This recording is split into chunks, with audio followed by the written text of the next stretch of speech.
we are hearing just in a warning from the FBI and Homeland Security here in the United States that a new threat from ISIS is calling on its people to kill government officials, members of the media, and civilians in Western countries.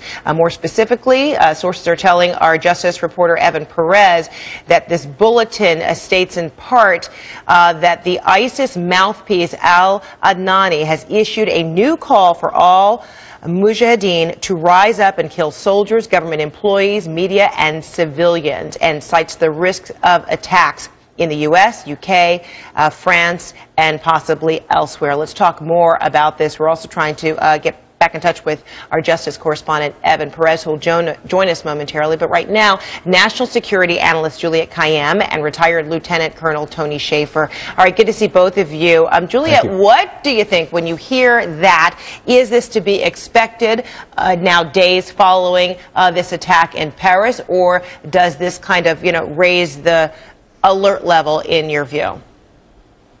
Well, the alert level was raised Wednesday morning, in particular here in the homeland, in terms of reaching out to local and state first responders, police departments, getting everyone sort of aware that obviously something was unleashed on Wednesday. Now, whether it was just the events in Paris or that this is the beginning of a number of incidences, we don't know.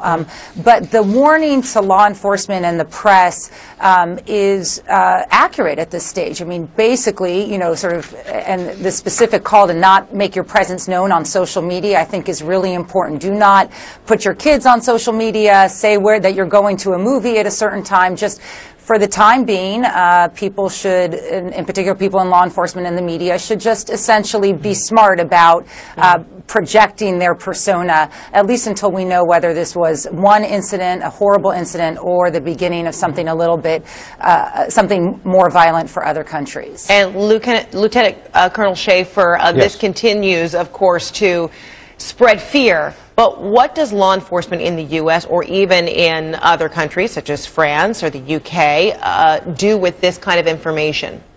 Well, I received a briefing on Friday from local senior law enforcement here in Washington, and yes, there is a threat. And Senator Feinstein has actually said in one of her recent comments that there are cells here. So I put those two things together, and I think there's some things we have to be concerned with. What we have to remember, Frederica, is that when we saw the attack, this was a professional attack. This cell was activated. If you recall, you probably saw the movie at some point, Heat, where they had the shootout scene in the street between law enforcement and the guys robbing the bank. That was filmed using military experts. Those guys moving through the street were militarily trained in Paris. So I think we have to recognize that this may well have been a probing action. This cell was activated by someone in al-Qaeda. It was done to make a point. And I think we have to understand that there's something more coming. And that's why it's so important today, this renewed international focus needs to result in renewed international information sharing, because clearly those brothers were on our watch list. The French knew about them. They traveled to certain places. So we have to start putting these patterns together to figure out what's coming next. And then, of course, there was a video that was made available yesterday, and it's a video that really highlights Amadi Coulibaly, who was the gentleman who held up the supermarket and then, of course, died. And in this video, you see him in various demeanors. You see him in what appear to be fatigues and even like a Kevlar vest. You see him in the white robe. Then you see him in athletic gear. You see him training. You see him also making statements. You see a transcription of a statement, a commitment, a pledge of allegiance to ISIS, even though we understand it's al-Qaeda of the Arabian Peninsula that has claimed responsibility for this attack. So, Juliet, this video and the release of the video is timely with some purpose to continue the terror that was spread in that 3-day siege, and then, of course, to reinforce exactly what you all are saying, is that more potentially could be next. Right. I mean, they're using the very media that lets us all communicate with each other to amplify what it is they want to do, which is essentially terrify. That's what was so beautiful, if I can use that word, of the French rally today, that it was in sheer numbers, it was pushing back against the use of Twitter and Facebook and these videos to get people very scared. But let's just, be realistic here. Also, instead of, inciting fear everywhere, I mean, the point is they are targeting targeting particular communities, and whether it's law enforcement or media or Jewish communities, and those should be on sort of more keen alert at this stage. And that is certainly what's going on both in the United States in terms of who's coming here, who is here, who's under surveillance, and then obviously in Europe, which is suffering right now. And then, Colonel, as you look at, say, for example, this videotape, what do you suppose the intelligence community will try to, glean from this tape? What more, perhaps, can be extracted to perhaps use it in some sort of preventive kind of measure to make sure another attack is not carried out?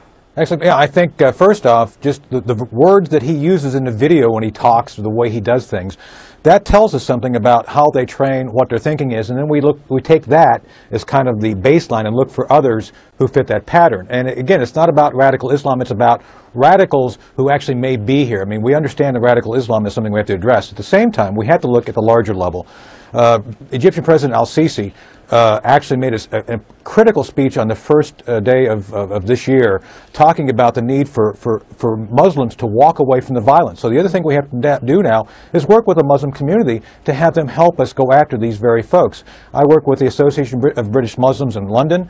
They issued a very strongly worded statement about how this just they should not stand for this. So we need to work for those who want to work with us, as well as look for the patterns to discern who the really bad actors can be, and need to put a stop to it. And Juliet, what do you see in that video that could also be further examined? Well, it's going to be examined by both our intelligence agencies and, of course, European, to see if there's actually any clues about location and where these videos are taking place, who's distributing them, who is, where are the cameras coming from. It's as simple as that, because right now we have a terrorist incident, and now the investigation is just going to be concentric circles out to try to figure out who knew what when. As you were saying earlier, there's also going to be an after action about what did French intelligence agencies know, what did the U.S. know that put these two brothers on a no-fly list. Because my guess is that there's not that many French terrorists on our no-fly list. So they were, particularly, we were focused on the two of them.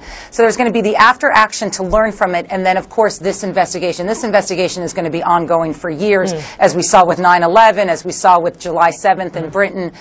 These take a long time to unearth. And if there was a disconnect or a lack of sharing of resources between, whether it be the U.S. or even, France, so that they were on the same page as it pertains to these brothers, do you think this is now the impetus, Juliet, that there will be a greater sharing of information, a more concerted effort for all of these countries that have counterterrorism pledges to work better or closer together, share more information? Exactly. I mean, Frederica, after every incident, this was an intelligence failure. There's just no question. Too many people are dead, right? I mean, we know that, and so people commit to it, and now we're just going to have to see whether it's put into action. And I think what we're likely to see on the U.S. side is what led the U.S. to put the two brothers on the no-fly list that did not spark, I guess, enough focus by the French. I think I've been saying all week, I think there's a disconnect between those two. Real inconsistencies. Also, it's not a coincidence. Yeah, it's not a coincidence that the White House announced a Countering Violent Extremism conference next month. It's a program they've been working on, this administration has been working on for some time, that is essentially the Muslim communities, the immigrant communities in democracies. It's not just the U.S., it's Western Europe and other democracies that are really going to have the tools to both assert themselves and their commitment to peacefulness, and also see what's going on in their communities, whether radicalization is occurring. So this is a new effort that's being launched. Great. We'll leave it right there for now. Lieutenant Colonel Tony Schaefer, Juliet Cayenne, thanks to both of you. Appreciate it.